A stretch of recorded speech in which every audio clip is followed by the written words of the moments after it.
شكرا يا ربي شكرا هديت قلبي شكرا نورت دربي شكرا شكرا يا رب. میرے بھائیوں، یہ ربانی پروجیکٹ ہے، انبیاء اور رسول کا مشن ہے، صحابہ کرام کا مشن ہے، اور آپ اندازہ کر سکتے ہیں، صحیح بخاری کی روایت ہے، فتنة الرجل في أهله وماله وولده ونفسه وجاره يكفرها الصيام والصلاة والصدقة والأمر بالمعروف والنهي عن المنكر. آج فتنوں کا دور ہے، فتنوں کے دور میں کس طرح انسان اپنے آپ کو فتنوں سے بچا سکتا ہے اور فتنوں کو ختم کر سکتا ہے. اللہ تعالیٰ نے اپنے پیغمبر کی زبان اطہر سے 5 ایسے نکات پیش کیے ہیں، ایک پروجیکٹ دیا ہے، پیرامیٹر دیا ہے.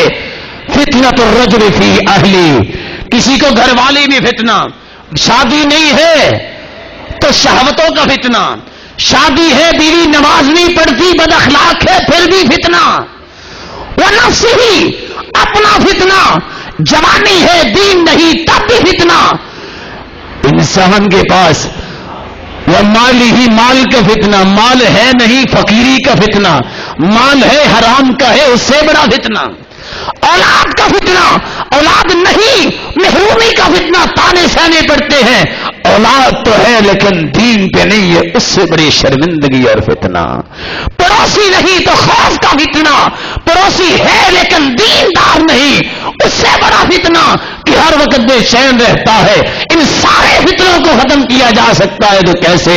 یکفر الصیام والصلاۃ والصدقہ، نماز کی پابندی کرو، روزے رکھو، صدقے اللہ کی راہ میں دو، والامر بالمعروف والنہی عن المنکر، نماز تو پڑھتے ہیں اور روزے بھی رکھتے ہیں اور صدقہ بھی دینے والے اللہ کے پیارے بڑے موجود ہیں، اللہ ان کے مالوں میں برکت فرمائے. آج ضرورت کس بات کی مزید پڑ گئی؟ نیکی کا حکم کرنا اور برائی سے منع کرنا، اس سے ہی فتنے ختم ہوں گے.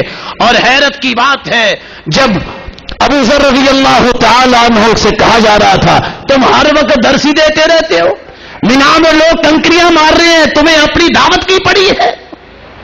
کہا سنا، لو وضعتم الصمصام على هذه واشار الى قفاه ثم ظننت اني انفذ كلمه سمعتها من رسول الله صلى الله عليه وسلم لانفذتها قبل ان تجيزوا علي.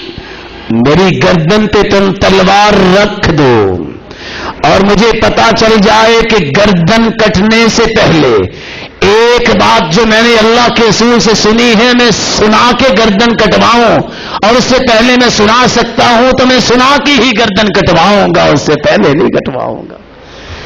اس طرح صحابہ کرام کے اندر یہ شوق تھا.